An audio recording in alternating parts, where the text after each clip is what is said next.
do Correio da Manhã.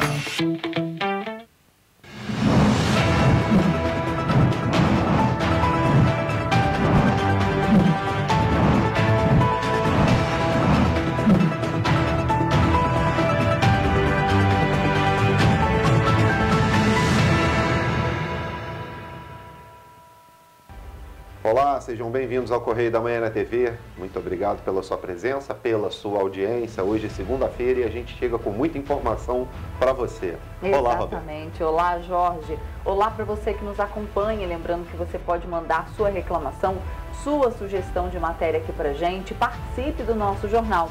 Vão aparecer aí na sua tela os nossos canais de comunicação com você. tvccorreiodamanhã@gmail.com é o nosso e-mail. Mande seu e-mail para cá. Ou também pelo WhatsApp, que é a forma mais fácil, né? Hoje em dia, todo mundo se comunica de forma mais tranquila, mais rápida pelo WhatsApp. DDD 24 99323 4567. E tem as nossas redes sociais também, que você pode acompanhar a programação ao vivo da TVC, a TV do Correio da Manhã.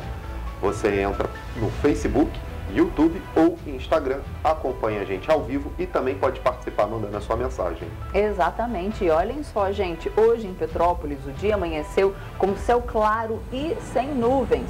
Vocês acompanham agora esse vídeo feito hoje de manhã, bem cedinho, da nossa sede em Petrópolis, no centro da cidade. Olha aí o céu claro, vai dar sol.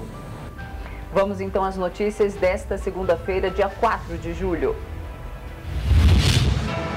Brasil terá Semana Nacional da Adoção no calendário. Ações da Embrapa para mitigar crise dos fertilizantes pode gerar $1 bilhão de economia ao setor. INSS divulga regras para atendimento presencial.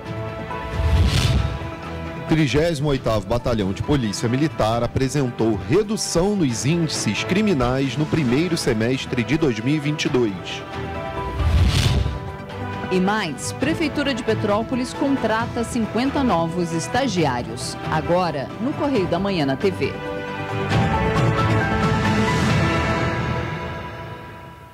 Como sempre, vamos à leitura do nosso jornal, o Correio da Manhã. Lembrando que agora você também encontra ele nas bancas de jornal aí perto de você. Também pode entrar no nosso site, jornalcorreiodamanhã.com.br, para acessar a nossa versão digital de onde quer que você esteja. Vamos aos destaques da primeira página.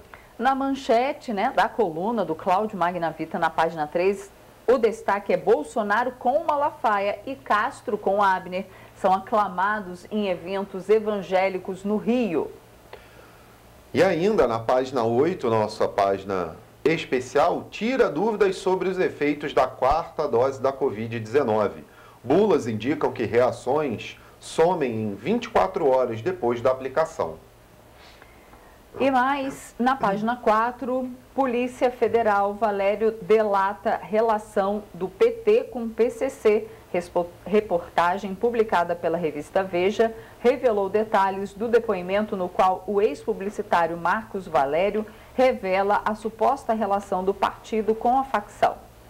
Na página 6, Rio reduz ICMS e gasolina cai para R$ 6,61 em todo o estado. Aqui em Petrópolis não caiu. Passei hoje de manhã perto dos postos, vi as plaquinhas, R$ 7,85 ainda. Não, mas tem lugar que já está 7,75, né? Ah, melhorou. Então não sei se vai ficar nesse valor ou se vai cair, né? Mas seria ótimo se a gente tivesse 6,61, né? 6,61 em todo o estado. Vamos ver. Temos outra notícia na página 8. O MP do Rio de Janeiro mira compra e venda de combustíveis. E ainda temos os destaques do esporte e do segundo caderno. Vamos agora à página 2, a página de opinião, com a leitura do editorial por Nana Grassi. Renascendo após o desastre. O mês de julho foi iniciado com o pé direito e com muita alegria no município de Petrópolis. Um dos mais importantes símbolos petropolitano, a Catedral de São Pedro de Alcântara, foi reaberta na última sexta-feira, dia 1º, após todas as obras de restauração e também devido às fortes chuvas que assolaram a cidade no mês de fevereiro deste ano, deixando centenas de mortos e devastando diversos bairros e o centro. Como ressaltado pela jornalista Alana Gandra, da Agência Brasil, realmente essa reabertura é um marco do reerguimento de Petrópolis e com ela vem também mais opções de turismo e cultura para os visitantes que por lá passarem. Foi criado um programa de visitação às partes da construção que nunca antes haviam sido abertas ao público. As obras que foram acompanhadas pelo IPHAN tiveram investimentos de 13 milhões e 400 mil reais com recursos do BNDES, com base na Lei Federal de Incentivo à Cultura, e durou 1 ano e meio. Na última quinta-feira, dia 30, o cartão postal da cidade recebeu a visita do atual ministro de Turismo, Carlos Brito. Visitou a catedral, que esteve acompanhado pelo prefeito Rubens Bom Tempo. Na ocasião, o chefe da pasta entregou ao prefeito o Boletim de Inteligência Mercadológica do Turismo Religioso, com o intuito de disponibilizar informações completas sobre o turismo religioso, além do mapeamento do segmento em todo o país. Com certeza, é uma maneira dos responsáveis pelo turismo municipal estar antenados sobre principais eventos que são realizados em outros estados e cidades que poderão ser realizados também em nossa cidade imperial. Realmente, é muito satisfatório ver Petrópolis estampando os veículos de imprensa que seu ressurgimento após a tragédia desse ano. Essa cidade, tão importante para a história do estado e também para o Correio da Manhã. Para quem não sabe, o jornal é impresso diariamente em nosso centro gráfico, localizado no Bingen. Portanto, por nós, Petrópolis nos acolheu e sempre terá um papel fundamental neste marco, que foi a volta da impressão da edição diária. Vamos então agora à página 3 com a coluna Magna Vita. Vamos à primeira nota, aquela zum, né? A morte do embaixador Sérgio Paulo Rouanet agitou os ex-diplomatas que sonham com uma cadeira na Academia Brasileira de Letras, logo após ser anunciado o falecimento do ocupante da cadeira 13, por se acharem candidatos naturais à vaga do diplomata. Porém, já há um candidato que muitos pensam que já pertence ao quadro da ABL, Ricardo Cravo Albim, que deve formar maioria em torno de seu nome. A sua postura de ficar distante dos últimos processos eleitorais fez crescer a simpatia pelo seu nome. Das fotos da coluna em destaque é justamente sobre a manchete: Bolsonaro e Malafaia e Castro e Abner. Nas fotos aí, presidente discursando no evento e do outro lado Cláudio Castro discursando no evento. Em destaque, vou falar aqui, o clima de paz e harmonia entre Washington Reis e Cláudio Castro no evento em Resende, do bispo Abner Ferreira, foi percebido pelos presentes, uma química de velhos amigos que receberam uma atuação especial do bispo, uma atenção especial do bispo. No final, o duo musical entre o governador Cláudio Castro e o bispo Abner levantou a grande plateia que cantou junto com os dois. Um fim de semana memorável dos dois candidatos com o, entre aspas, o povo abençoado do Brasil, fecha aspas, como diz o pastor Silas Malafaia. Vamos então agora às notinhas do Pinga Fogo? Vamos à primeira, até tu, Marcelos. Alessandro Molon está inconformado com a posição de Marcelo Freixo, logo ele que requebrou para trazê-lo para o PSB. Política adora. Olha, alô, outra nota. O ex-governador Wilson Witzel está ganhando dinheiro com dicas para concurseiros. Os sinais externos são de êxito financeiro na nova carreira. Então tá, né? Vamos à página 4, política. Ai, desculpa, mas você foi engraçado, Pois é. Restrições passam a valer em todo o país. É o destaque de política na nossa página 4. Ainda no fim do mês começam as convocações. É sobre as eleições. Na foto aí, medidas estão previstas na lei das eleições. As restrições para os servidores públicos e pré-candidato às eleições de outubro passaram a valer no sábado, dia 2, 3 meses antes do primeiro turno. As medidas estão previstas na lei.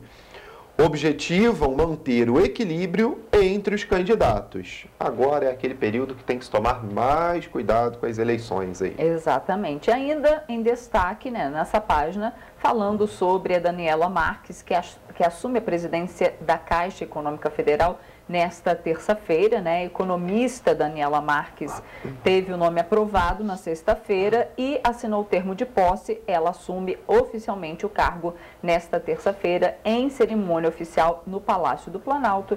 E Marcos Valério, PT e o PCC, você pode conferir essa reportagem completa no nosso jornal. E no nacional, quase 80 casos em todo o país. É um alerta e um sinal de atenção. Estado do Rio registrou 39 casos suspeitos da varíola dos macacos, ou a monkeypox, como vem chamada aí pela mídia total. No sábado, o Distrito Federal confirmou mais um caso. O Ministério da Saúde informou no domingo que, até o momento, 76 casos de varíola dos macacos foram confirmados em todo o país. Deste total, foram registrados um caso no Distrito Federal, um no Rio Grande do Norte, 2 em Minas Gerais, 2 no Rio Grande do Sul, 2 no Ceará, 16 no Rio de Janeiro e 52 em São Paulo. Temos aí outros destaques também, né? Morre Sérgio Rouanet, autor da Lei da Cultura, né? Que teve a notinha Exatamente. Na coluna do Cláudio Magnavita. E Saúde viabiliza reajuste de salários para agentes. Vamos à página do Estado do Rio, com destaque ali sobre Resende, cria 712 empregos no semestre. Resende fechou o primeiro semestre de 2022 com um saldo positivo de 702 empregos, como garante o CAGED. O município já dava bons indícios de crescimento no primeiro trimestre do ano e apresentou números ainda melhores no fechamento do semestre. Ali no Correio Fluminense temos ainda em Petrópolis, falando da merenda, né? Petrópolis faz aporte de 14 milhões de reais na merenda escolar, até que enfim, porque estávamos tendo problemas sérios aí na merenda escolar de Petrópolis. Verdade. Cardápio terá mais carnes, frutas e legumes. Então a Prefeitura de Petrópolis informou que vai investir mais de 14 milhões de reais com a aquisição de itens de merenda escolar. Até que enfim, né? E olha, na página do Rio de Janeiro, que nós já falamos, gasolina mais barata nos postos, governo reduz ICMS para 18% e preço cai para R$ 6,61 a partir de hoje. Na foto ali, Castro afirma que fiscalização será dura nos postos de gasolina. O ICMS que foi cortado de 32% para 18% pelo governo do estado. Temos ainda nessa página que o governador sancionou a Lei Orgânica da Polícia Civil, né? No texto de autoria do Poder Executivo é aguardado há mais de 200 anos pela corporação. A nova legislação consolida o status de secretaria da Polícia Civil, assegurando maior autonomia e fortalecimento da instituição. E logo ali do lado, outra notícia, Covid-19, cenário apresenta estabilidade. Em economia, mercado imobiliário em alerta, juros em alta e sangria na poupança acendem sinal vermelho. Na foto também diz ali, ó, setor que ferveu no início da pandemia desacelerou. Também é muito verdade isso, deu uma queda boa aí para quem vende imóvel. Há cerca de 2 anos, no início da pandemia, o mercado imobiliário vivia um momento único com as pessoas em isolamento, o estoque da poupança, uma das principais fontes de recursos do financiamento, batia recorde e os juros estavam em níveis baixíssimos, o que permitia que mais famílias ficassem elegíveis para tomar crédito. Então, está aqui um dos motivos pelo qual a queda acontece nesse momento. Juros mais altos, menos movimento na poupança, com juros menor, né? A poupança agora, enfim. Temos então depois, né, as notícias do esporte internacional e na página 8, nossa página especial, os efeitos da 4ª dose na Covid-19. Reações adversas ocorrem em 10% das pessoas que são imunizadas, né? E também empresas que são alvo de operações do Ministério Público do Rio de Janeiro. Então, tem aí o caso, né, Paranapanema e pessoas com vínculo de parentesco com a cana-brava. Lembra disso? Lembra, a gente falou bastante aqui. Falamos bastante sobre isso. Trouxe denúncias, né? O jornal falando sobre. Então você pode conferir as 2 reportagens completas no nosso jornal, tanto nas bancas, né? Isso. E tanto também no online, pelo seu tablet, pelo seu computador, pelo seu celular. Exatamente. Olha, o Correio da Manhã na TV, fica por aqui a edição do nosso jornal, da nossa leitura, mas você confere entrando no nosso site ou indo até as bancas de jornal conferir a nossa edição impressa. E a gente faz agora um rápido intervalo e na volta você vê que o Brasil terá a Semana Nacional da Adoção no calendário. Exato, e você vai ver também o que aconteceu no final de semana no esporte. O Correio da Manhã volta já.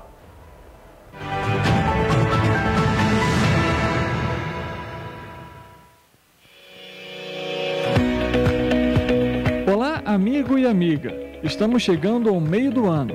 Esta época de tempo mais frio contribui para espalhar doenças respiratórias, incluindo a temida Covid-19. Você, que não deixa de cuidar da sua saúde, confira sua caderneta de vacinação e não perca a oportunidade de atualizar o seu calendário de vacinas. É simples e faz bem a você e a quem vive ao seu redor. Acesse o site novaiguaçu.rj.gov.br. Procure o ponto de vacinação mais próximo e tome todas as doses recomendadas para a sua idade. Não perca tempo, pegue a sua caderneta e coloque a sua vacina em dia. Aproveita e confere a caderneta de toda a família também, tá? Juntos vamos seguir vencendo a Covid-19. Não vacile, vacine. Prefeitura de Nova Iguaçu.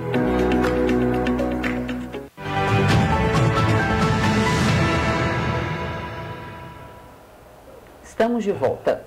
Vamos fazer aqui essa matéria aqui na 2? Vamos, por favor. A partir de 2023, o calendário brasileiro terá a Semana Nacional da Adoção. A lei que institui a medida foi publicada na edição de sexta-feira no Diário Oficial da União. O período deve ser celebrado anualmente na semana que antecede o Dia Nacional da Adoção, comemorado em 25 de maio.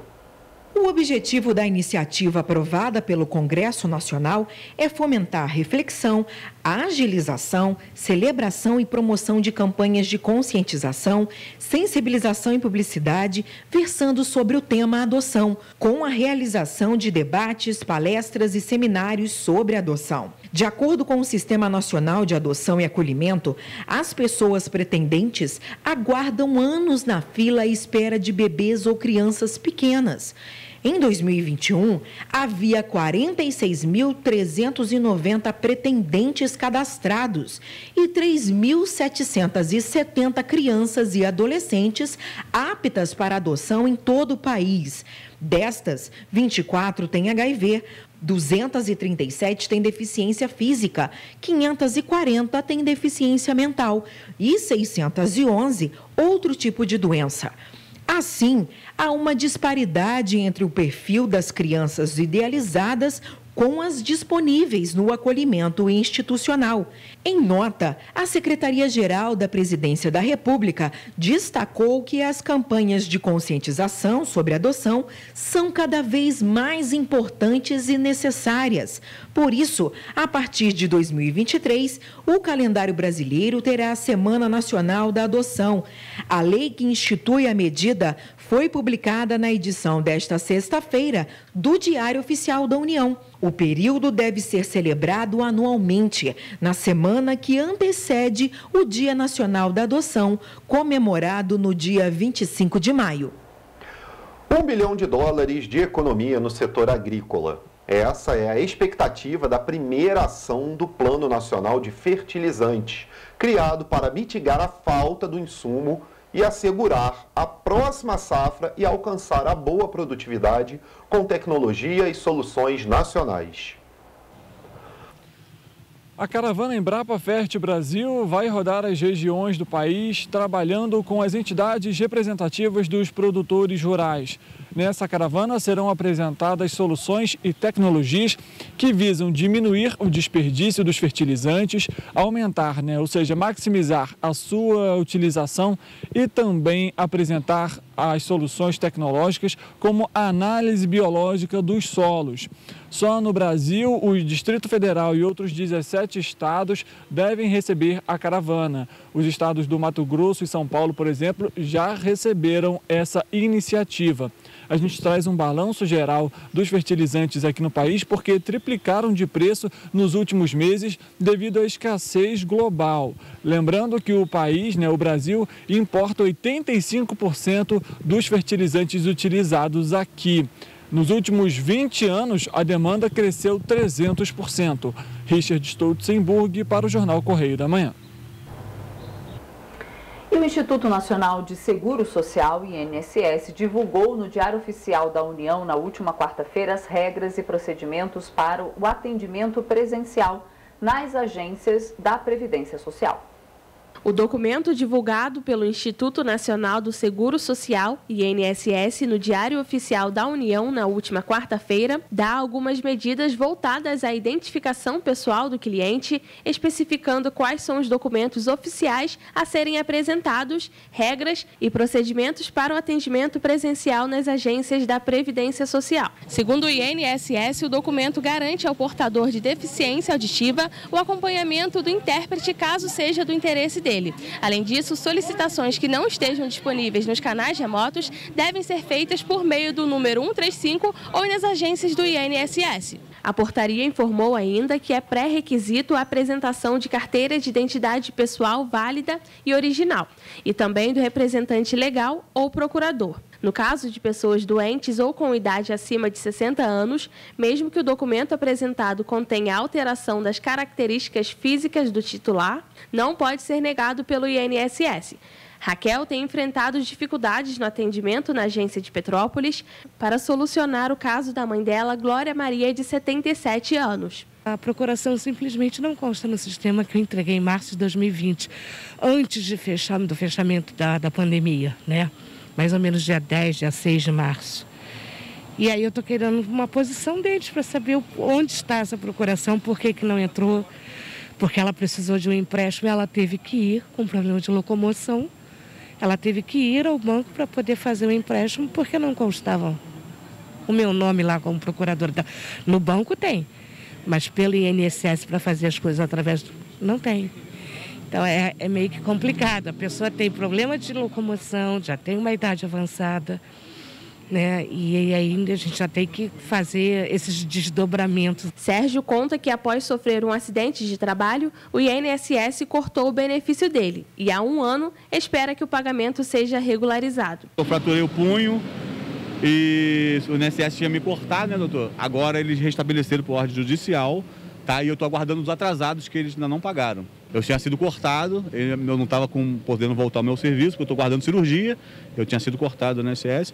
O juiz mandou restabelecer meu benefício, eles fizeram isso, porém os atrasados dos meses todos para cá, eles não acertaram ainda.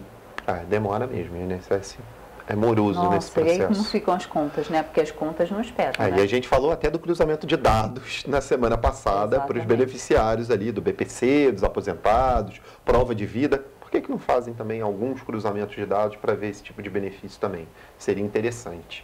Agora, um outro assunto, e a gente vem falando isso, e o nosso jornal vem trazendo isso há algum tempo, que é sobre o governo do estado que tem investido em reformas de conjuntos habitacionais no Rio de Janeiro. Porém, desta vez, os condomínios Castelo São Manuel e Moacir Padilha, em Petrópolis, foram os beneficiados. Nesta quinta-feira, o secretário de Estado de Infraestrutura e Obras, Rogério Brandi, e o presidente da Comissão de Obras da Assembleia Legislativa, deputado Max Lemos, assinaram a ordem de início da obra de reforma dos condomínios Castelo São Manuel e Moacir Padilha, em Petrópolis. As intervenções fazem parte do programa Casa da Gente, maior programa habitacional do Estado, e receberam o investimento de mais de 5 milhões de reais. Prédios construídos há mais de 10 anos, que há muitos anos não tem reforma. É um novo Rio de Janeiro com capacidade de novamente investir. E a gente tem levado essas reformas à capital e a várias cidades do estado. Hoje o Estado do Rio de Janeiro, além das reformas, está levando obra de infraestrutura a todos os municípios. E a orientação do governador é trabalhar com mais atenção nas obras que vão resgatar a melhoria na qualidade de vida do cidadão fluminense. Atualmente, mais de 24 intervenções estão em andamento na capital e na região metropolitana, assim como outras obras estão em licitação. Há ainda uma determinação da CEINFRA para que a empresa dê sempre prioridade de contratação aos moradores do condomínio. Dessa forma, segundo o secretário, há apoio à economia local. Entre as intervenções que vão ser feitas estão a modernização do sistema elétrico, limpeza de cisternas e caixas d'água, reforma do telhado, além da pintura das partes externas e das escadas. Passam os anos.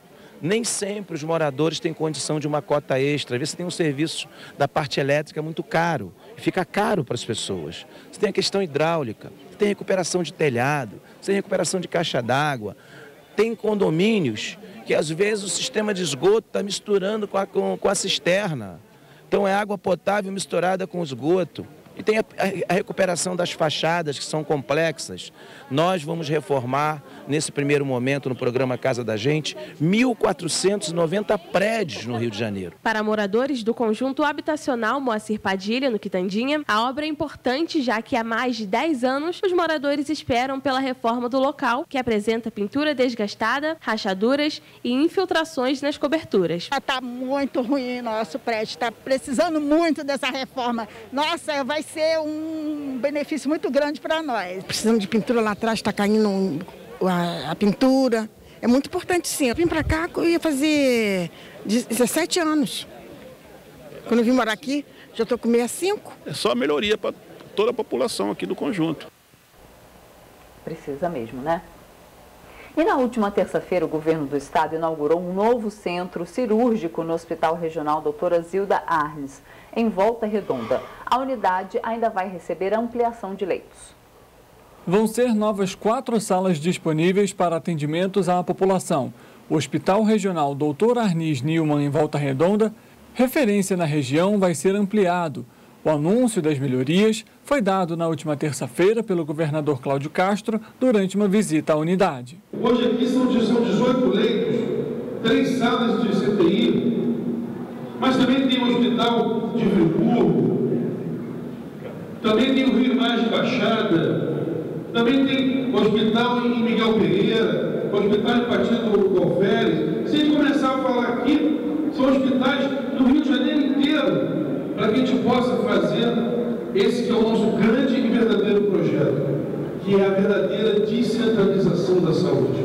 E por isso a gente fica muito feliz em estar hoje aqui, saber que a população vai ter um equipamento fantástico, mas sobretudo celebrando a recuperação do Rio de Janeiro, mostrando que no Rio de Janeiro hoje se trabalha junto. A unidade foi inaugurada em 2018 e realizou até o primeiro trimestre deste ano 25 mil atendimentos, além de ser referência no tratamento de pacientes da região. O hospital conta com 237 leitos para internação, sendo 109 para UTI e 30 leitos pediátricos. A unidade vai contar com 18 leitos de enfermaria e deve realizar 200 procedimentos por mês, além de 100 colonoscopias, o que deve agilizar e facilitar o acesso a esse exame à população. As obras serão de responsabilidade da Prefeitura. São mais de 1.200.000 famílias de 12 municípios fluminenses que procuram atendimento no hospital. O governador ainda ressaltou durante a inauguração os investimentos da saúde e as parcerias realizadas com as prefeituras. Hoje, tem mais de 30 unidades hospitalares sendo construídas no estado do Rio de Janeiro. Mais de 100 unidades sendo totalmente reformadas. Uma grande parceria entre o estado e as prefeituras.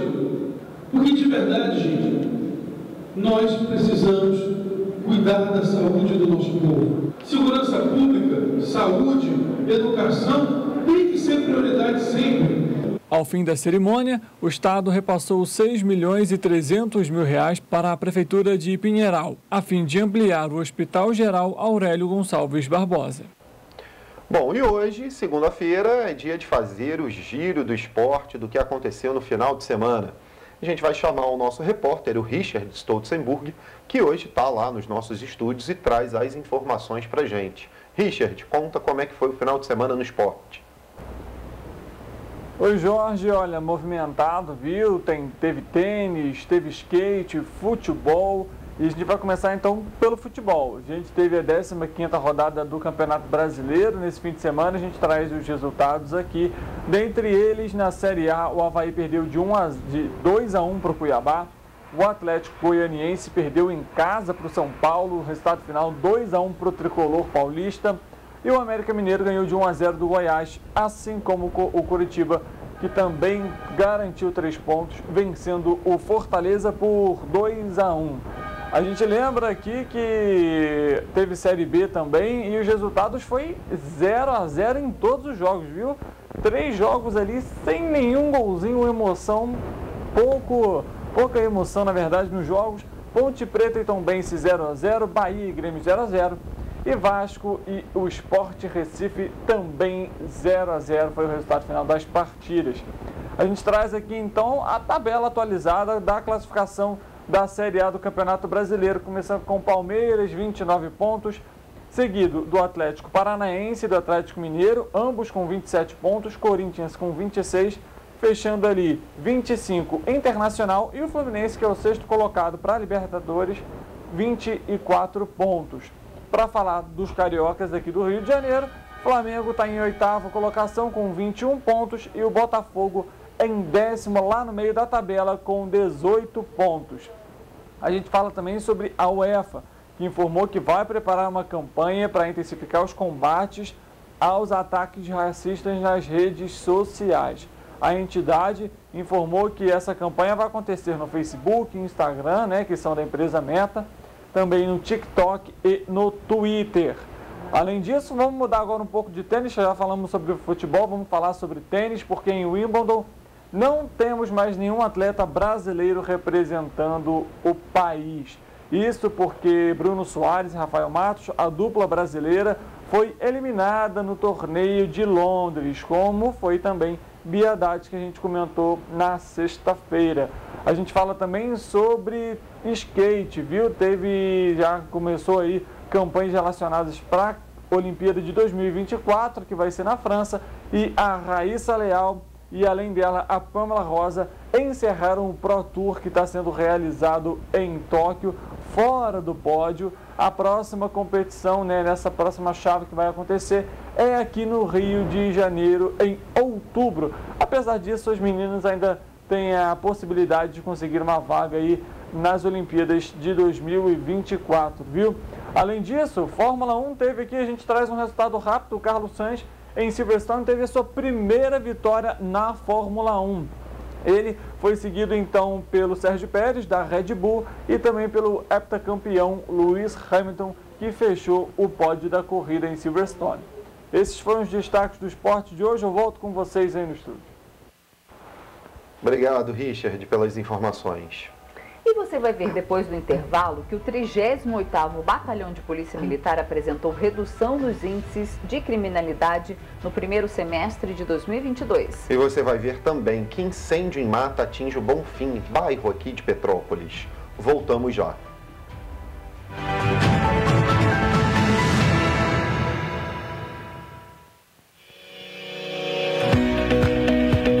Olá, amigo e amiga. Estamos chegando ao meio do ano. Esta época de tempo mais frio contribui para espalhar doenças respiratórias, incluindo a temida Covid-19. Você que não deixa de cuidar da sua saúde, confira sua caderneta de vacinação e não perca a oportunidade de atualizar o seu calendário de vacinas. É simples e faz bem a você e a quem vive ao seu redor. Acesse o site novaiguaçu.rj.gov.br. Procure o ponto de vacinação mais próximo e tome todas as doses recomendadas para a sua idade. Não perca tempo, pegue a sua caderneta e coloque a sua vacina em dia. Aproveita e confere a caderneta de toda a família também, tá? Juntos vamos seguir vencendo a Covid-19. Não vacile, vacine. Prefeitura de Nova Iguaçu.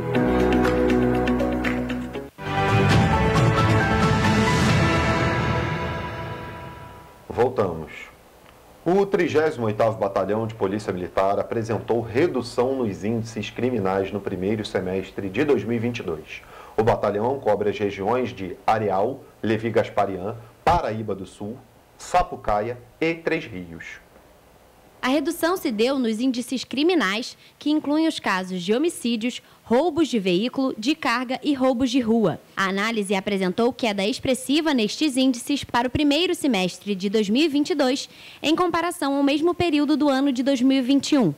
Houve redução de 52% para letalidade violenta, 78% para roubos de carga, 40% para roubos de veículo e 30% para roubos de rua. Com estes indicadores, o 38º Batalhão de Polícia Militar fica na 4ª posição entre os batalhões a nível estado. Ele está na 1ª posição entre os batalhões do 7º Comando de Policiamento de Área, que também inclui as unidades de Petrópolis, Nova Friburgo e Teresópolis. Segundo o 38º Batalhão de Polícia Militar, foram garantidas as metas de queda dos índices de criminalidade através da atuação de inteligência, reforço no patrulhamento e atuação constante na repressão aos ilícitos penais nos 5 municípios da região: Areal, Levi Gasparian, Paraíba do Sul, Sapucaia e Três Rios. E o incêndio em mata atingiu ontem a Pedra Mandágua, no Bonfim, em Correias, Petrópolis. E quem traz as informações sobre isso é o nosso repórter Richard. Richard? Exatamente, Roberta. Esse incêndio, ele foi uma denúncia feita pelos moradores ao grupamento do Corpo de Bombeiros e que atuaram tanto o de Correios quanto o de Itaipava, então, nessa região. De acordo com os moradores, por conversas via aplicativo, mensagem via aplicativo, havia o incêndio, ele foi chamado às 8h35 da manhã, foi quando a ocorrência chegou ao Corpo de Bombeiros, e o incêndio terminou apenas às 7h13 da noite. Então, foi nessa área da mata, na Pedra da Mandágua, com acesso à rua Doutor Augustinho Gulão, em Correias. A gente lembra que é um período muito de clima seco, em que é importante então o pessoal ficar atento. Nessa região haviam 2 balões dos tipos chamados fogueteiros, o que bem provável ocasionou no incêndio. A gente inclusive na semana passada comentou aqui no nosso jornal sobre os riscos da soltura de balões, sobre a capina com fogo na mata, na vegetação, porque é um clima muito seco e acaba sendo propício para os incêndios, principalmente nessa época do ano. Então é preciso tomar certos cuidados durante esse período para não ocorrer situações como essa. Eu volto com vocês aí no estúdio. Combinação perigosa, obrigada, Richard. Obrigado. Combinação perigosa, Época de estiagem, não chove, fica seco, Os baloeiros querem aproveitar essa época para justamente soltar os balões e aí o balão cai e o que é causa? Crime, Às vezes nem é só o balão, As bombas ali dão defeito, caem acesa, vai para a mata e aí dá esse problema. E lembrando que soltar balões é crime, é previsto em lei, dá prisão. Mas tem uma máfia por trás ali, tem uma máfia para andar atrás, para recolher o balão, para ir atrás daquele balãozinho lá, resgatar ele, tem todo esse porém. A Polícia Civil, a Polícia Ambiental investigam, mas é difícil, Tá lá em cima o balão, como é que você vai ficar andando atrás dele lá, Tem que ter a conscientização da população também, Pois é, também, exato. Continuando aqui, a Prefeitura de Petrópolis realizou a contratação de 50 novos estagiários. Os novos funcionários começam a integrar o governo municipal a partir dessa segunda-feira, participando de um curso de primeiros socorros com o SAMU. O treinamento dos novos estagiários faz parte da Lei Lucas, que torna obrigatório o curso de primeiros socorros para servidores, terceirizados, estagiários de todos os setores, da administração pública e instituições do terceiro setor, que lidam com crianças e adolescentes no curso obrigatório de primeiros socorros. A Prefeitura já havia sinalizado esta contratação no início do ano. Infelizmente, os últimos 5 anos não foram feitos concursos na nossa cidade, e acaba que a gente tem uma situação muito ruim do ponto de vista da eficiência do serviço público, mediante a falta de pessoal. Para contratação, a Prefeitura criou a Comissão do Processo Seletivo para encontrar novos servidores e estagiários. Com o contrato com o Centro de Integração Empresa-Escola vencido, o processo foi realizado pela Secretaria de Administração.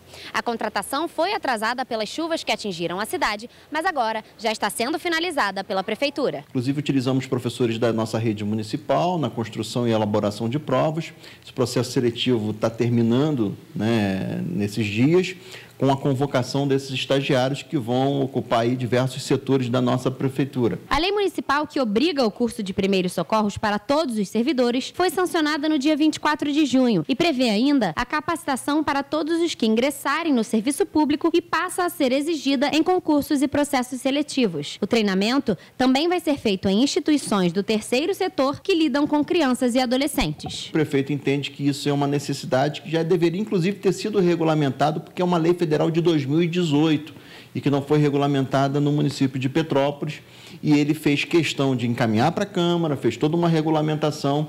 Então nós iniciamos com os estagiários um curso de primeiros socorros promovido com o SAMU na Universidade Estácio de Sá, para que não só os estagiários, mas todos os servidores da prefeitura, principalmente da educação do nosso município, possam ter esse curso de primeiro socorro.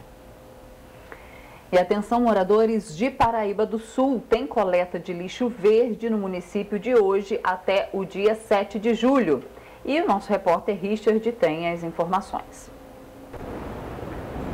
Isso mesmo, a Prefeitura de Paraíba do Sul vai dar continuidade então aí à coleta do lixo verde em 2 regiões da cidade e que vão acontecer em horários diferentes. Vamos lá, vai começar a partir desta semana, nessa segunda-feira mesmo, às 7 horas da manhã, nos seguintes bairros: Eldorado, Limoeiro, Parque Moroni, Lava Pés, Porta do Sol e Brocotó.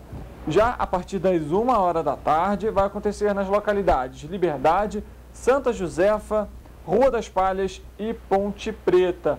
É importante a gente ressaltar aqui, Roberta, porque tem algumas regrinhas. Para quem for descartar o lixo verde, ele deve ser colocado lá conforme o cronograma que está aí na tela para quem está acompanhando a gente. E também ele é limitado a 6 unidades por residência. Por exemplo, as folhas. A pessoa foi lá, juntou as folhas, os sacos, as sacolas devem ser reforçadas e devem ser até 6 unidades por residência.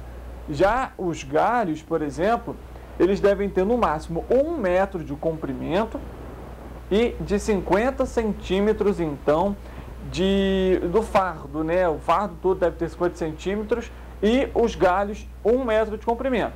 Lembrando que também são apenas 6 unidades por residência.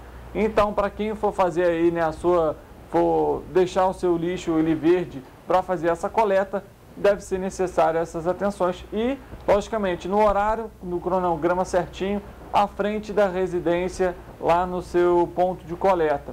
Lembrando que para fazer poda é necessário a liberação, a autorização da prefeitura e, logicamente, o proprietário fica responsável, então, por fazer essa limpeza e esse descarte. Eu volto com vocês aí no estúdio. Obrigado, Richard, pelas informações. A gente estava comentando aqui, né, que eu estava procurando um lugar em Petrópolis para descarte de pilha recarregável e pilha comum, para dar destino correto ao material. Não gosto de misturar no lixo normal. Porque o ideal seria dar, né, o fim especial. Exato. E não a gente descartar no lixo comum, que vai para o lixão e vai ser processado, né? Exatamente. O ideal a gente dar o fim realmente... Destino correto, né, do material. E aí eu fui naquele posto de recolhimento de lixo reciclável, em frente à Condep, que é da Enel, né? Perguntei pro rapaz, puxa, vocês dão destino? Ele falou, sim, a gente tem até folder, tal, aplicativo, não sei o que lá.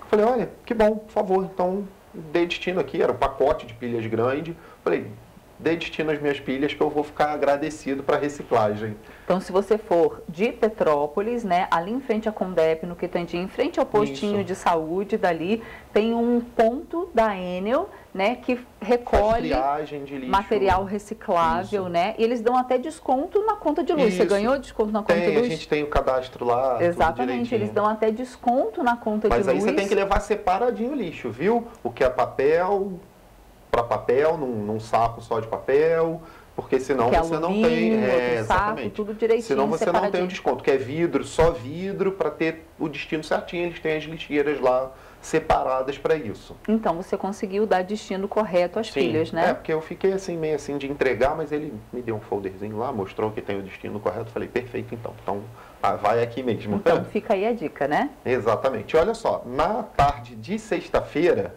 o SAMU foi acionado no terminal rodoviário Imperatriz Leopoldina, no centro de Petrópolis, para realizar o atendimento a uma mulher que passou mal. Agora, olha só isso. Durante o atendimento, a ambulância foi atingida por um ônibus da aviação Cascatinha. Por volta das 2h da tarde, o serviço de atendimento móvel de urgência foi acionado por pessoas no terminal rodoviário Imperatriz Leopoldina, após uma mulher que estava na fila de uma das linhas da empresa Cascatinha ter passado mal. De acordo com os funcionários do SAMU que estiveram no local, a ambulância chegou em 3 minutos para prestar o atendimento. E durante a prestação do socorro, sentiram um impacto na parte traseira do veículo. O ônibus 5016 da aviação Cascatinha atingiu a ambulância e seguiu para o trajeto de destino. A passageira foi atendida e liberada. A ambulância precisou aguardar aproximadamente 30 minutos para poder sair do local. E, Jorge, qual foi a linha, qual foi a empresa que bateu? Pois é. A empresa Cascatinha. Logo, né? Logo qual, né? A empresa Cascatinha. E olhem só, gente, por falar em empresa Cascatinha, após reclamações frequentes relacionadas ao transporte público, parece que os moradores do bairro Carangola foram ouvidos. Por decisão da Prefeitura, as 8 linhas de ônibus que atendem a comunidade do Carangola não vão mais ser operadas pela aviação Cascatinha. Após a Companhia Petropolitana de Trânsito e Transportes, CPTrans, determinar que a aviação Cascatinha não tem condições de manter o transporte público em Petrópolis, a Prefeitura encerrou a operação da empresa em 8 linhas do Vale do Carangola. A decisão veio por conta das constantes quebras nos veículos, que geram perdas de viagens e atrasos nos horários. Cidade Nova, Vila Manzini, Modesto Guimarães, Vicenzo Rivetti, Débora Couto Sucupira estão entre as linhas que foram transferidas. Só em maio foram 255 falhas mecânicas nos ônibus da Cascatinha. E em junho até o dia 28, mais 212 ocorrências.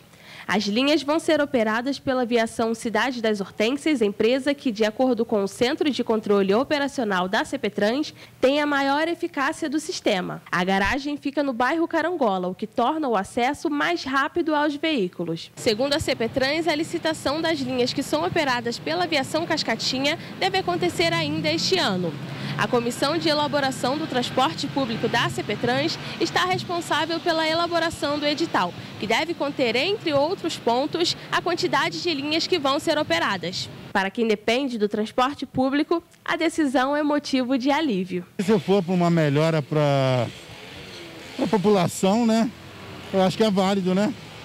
Agora tem que ver se isso vai trazer um benefício, né? Tomara que melhora, porque aonde eu moro tá muito ruim. Quebra todo dia. Pior do que tá, não vai ficar. Bom, é isso, né? Cascatinha aí com vários problemas e agora sendo substituída 8 linhas dela. Bom, vamos agora saber como é que fica a previsão do tempo para hoje? Exatamente. Vamos então.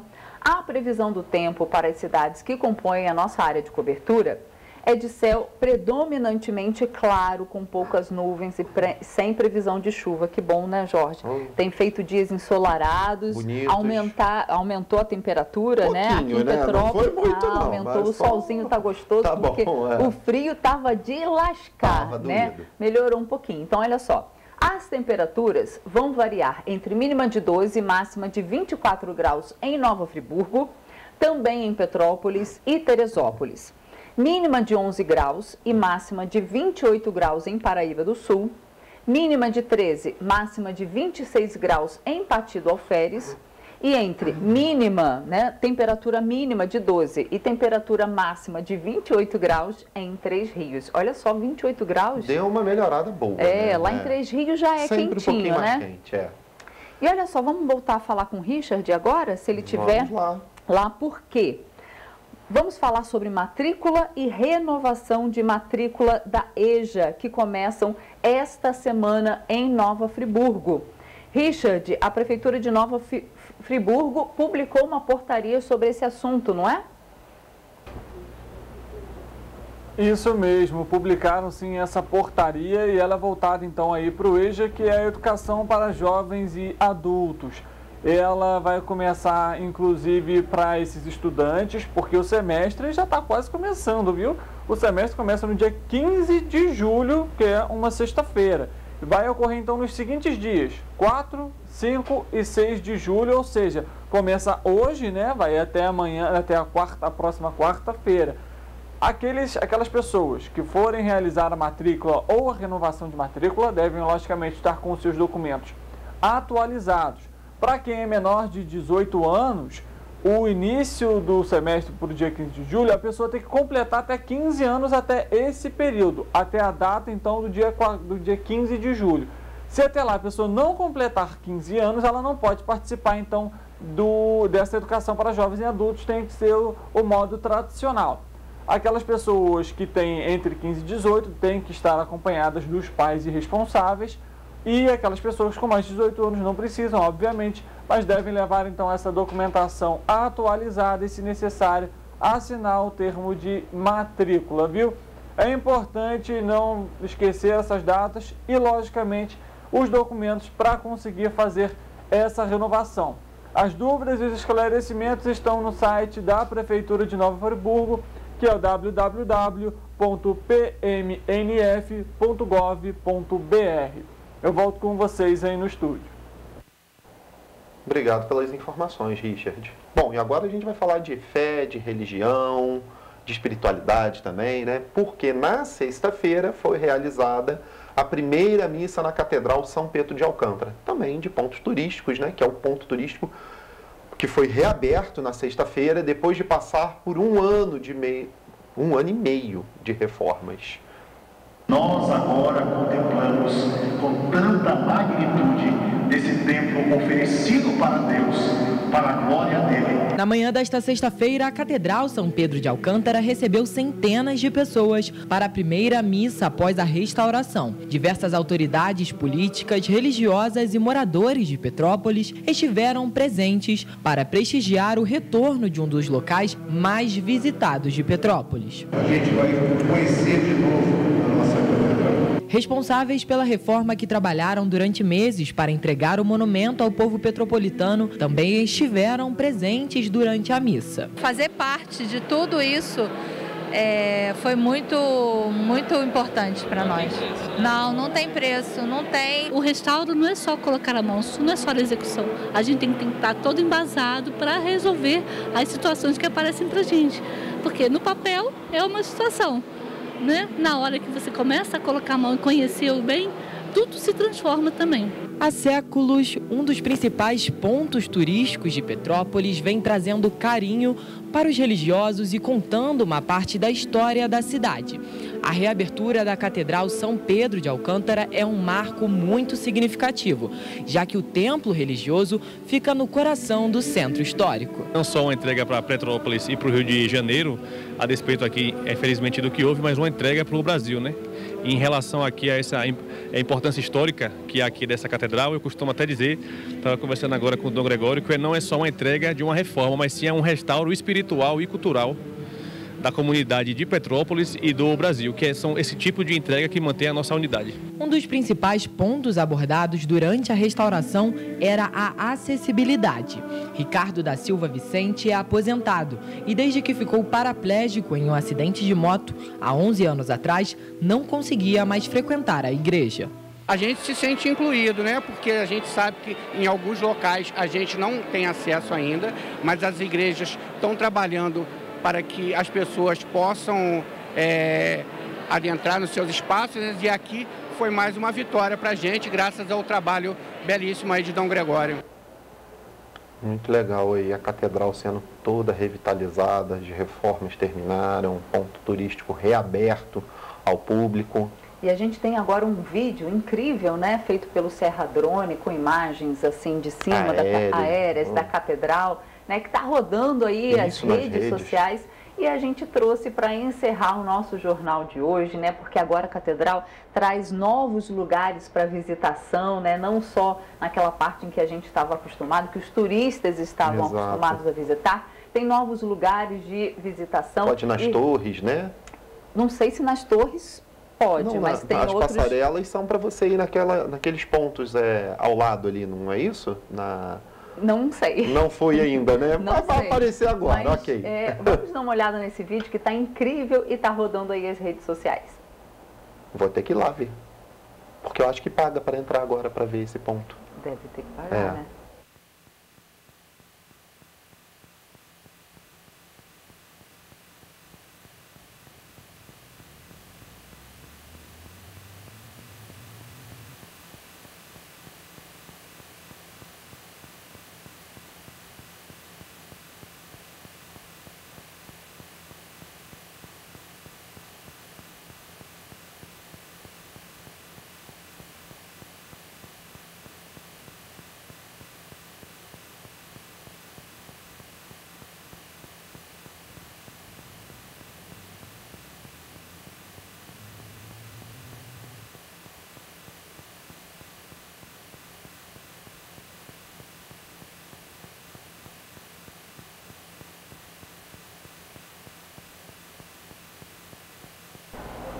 Incrível, né? Ficou e esse incrível. vídeo está rodando aí as redes sociais, né? E a gente vai apurar para vocês se naquela parte ali das passarelas, né? Nossa, ali ficou incrível. Se a gente pode visitar, né? Porque se está no vídeo, deve poder. Claro, né? A gente sabia que tinha as passarelas, mas elas ficaram bonitas. Eu não sei por onde passa ali em cima ainda direito. Porque tinha acesso realmente lá ao sino, às torres, mas não era aberto para visitação, né?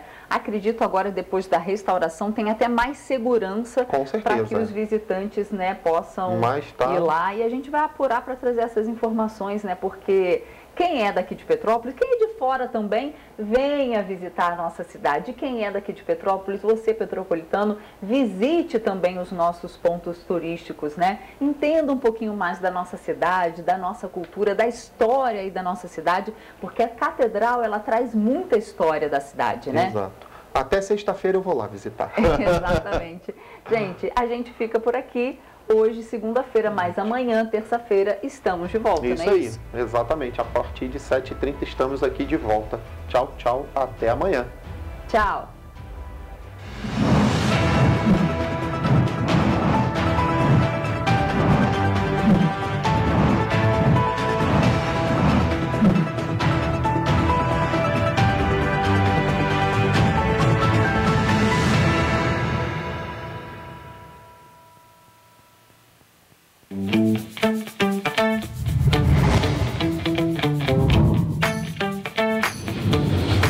TVC, a TV do Correio da Manhã.